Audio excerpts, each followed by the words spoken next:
Hello everybody and welcome back to the Oblique Sketching lessons.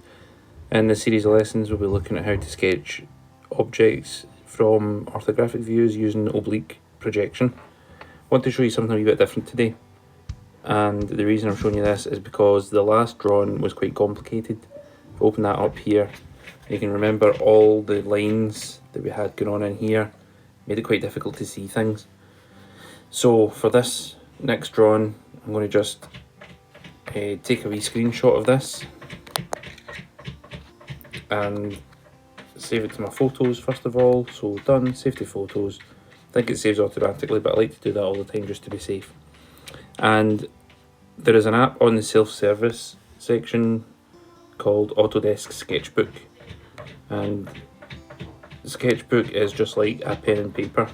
We can use Sketchbook, we can install it, and if we go ahead and open it up, we should be met with a blank page that looks like this.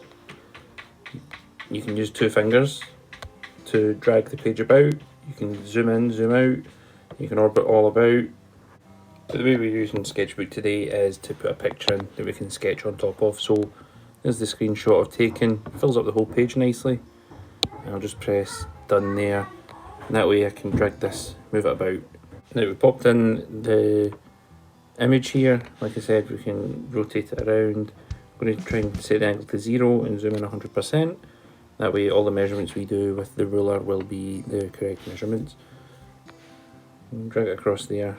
Always try and keep the zoom to 100 and the angle at 0. That way when we're using the ruler set to the angle will be correct. So there's the ruler on. Let me see, that's the wrong thing. Let's change the angle of the ruler to 45 where it locks in.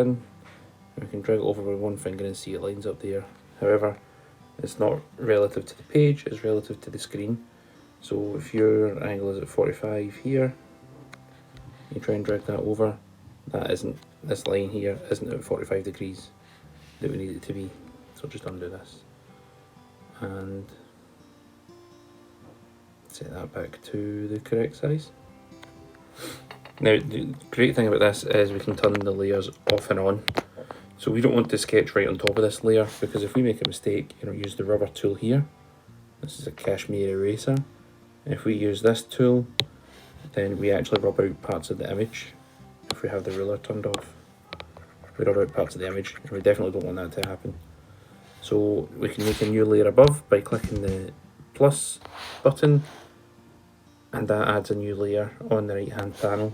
Now if we're trying to erase anything, it doesn't affect it, it only affects things that we draw on this layer. It's a snazzy tool. So carrying on this layer, let's just change the pencil settings down a wee bit. I want this to be quite small, quite thin pencil. And the really good thing about this, if you're using Apple Pencil, is the pressure you put on the page increases the hardness. I know not everyone has an Apple Pencil, but some of you'll find that a bit easier to work with. So initially my idea for doing this video was to talk through this drawing as I was doing it. However, this was my first time using Sketchbook, so I didn't do that, and instead I got totally engrossed. After I said about measurements, I noticed that the ruler had no measurements on it, so I decided to think about that for a wee while. Thought I'd stopped recording, and I didn't. So what you're seeing just now is my first time sketching an oblique drawing using the orthographic views that are given. Hope you enjoy the rest of this video. It's mainly about me sort of finding my feet with this, because there are no measurements, and if you're going to follow along with this video, I don't expect you to put any sizes in. Instead, I'm sort of looking for you just to guess proportions, like I'm doing right now, trying to get a decent size square that I can fit this circle into. Moving my ruler along slowly to try and make that a square instead of a rectangle. I think I succeeded on one side more than I did the other, but here I'm just doing the same thing that we've been doing all week and drawing a line at 45 degrees to join up the corners of this square. Slightly inaccurate because it didn't go through the centre point of the circle, but from here I can go ahead and zoom in. Doesn't matter about zooming in now, there are no sizes. So I'm marking these lines half and half again, all the way around, and that lets me draw in a circle. Now I missed the mark a wee bit there, I came outside my square, and I'll use a tool later on. In fact, I'll use a tool right now. It's the guess line tool, and it fits that circle in just nicely. Let me up the level of that a wee bit and see what happens if I try and redraw this circle. There we go.